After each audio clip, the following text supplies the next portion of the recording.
Fast food खाइल आम खाना के विकल्प ह जवना के रौवा भूख से चुनेनी, चाहे दोपहरिया चाहे रात के खाना खाए जाए के समय, चाहे दोस्त के संगे घूमे के समय चुनेनी। फास्ट फूड इतना स्वादिष्ट होखेला कि स्वास्थ्य के बारे में भी आप नइखी सोच सकत। बीच बीच में फास्ट फूड खइला से कवनो नुकसान ना होई, लेकिन यदि आप सप्ताह में चाहे रोज 2 बेर से ज्यादा फास्ट फूड खइनी त एकर नुकसान राउर शरीर के अलग अलग अंग पर दिखाई दिही अवुरी कबो एकरा से मौत भी हो सकता। रोज फास्ट फूड खाए के हानिकारक प्रभाव यहाँ बतावल गईल बा।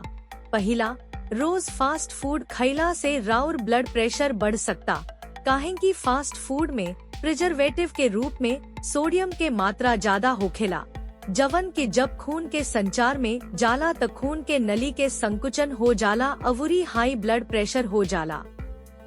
दूसरा, यदि रौवा रोज फास्ट फूड खातानी त एकरा से राउर ब्लड प्रेशर बढ़ सकता अवुरी अंत में स्ट्रोक हो सकता। एकरा बाद रोज फास्ट फूड खइला से डायबिटीज हो सकता, काहे कि फास्ट फूड में चीनी के मात्रा ज्यादा होखेला, जवना के चलते शरीर में चीनी के तुरंत स्पाइक होखेला अवुरी बाकी चीनी कार्बोहाइड्रेट के रूप में जमा हो जाला,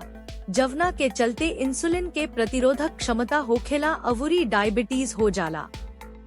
संगी, जब रौवा नियमित रूप से फास्ट फूड खातानी त एकरा से राउर कोलेस्ट्रॉल के स्तर बढ़ सकता, काहे कि इ खाद्य पदार्थ संतृप्त वसा से बनल होखेला, जवन की रोज के जरूरत के संतृप्त वसा के लगभग 75% होखेला, जवना के चलते कोलेस्ट्रॉल के मात्रा ज्यादा होखेला। इतने ना, यदि रौवा रोज फास्ट फूड खात बानी त एकरा से पोषण के बहुत कमी हो सकता, काहे कि एक खाद्य पदार्थ में फाइबर, विटामिन अवुरी खनिज के कमी होखेला अवुरी इ कैलोरी, कार्ब अवुरी फैट से भरपूर होखेला।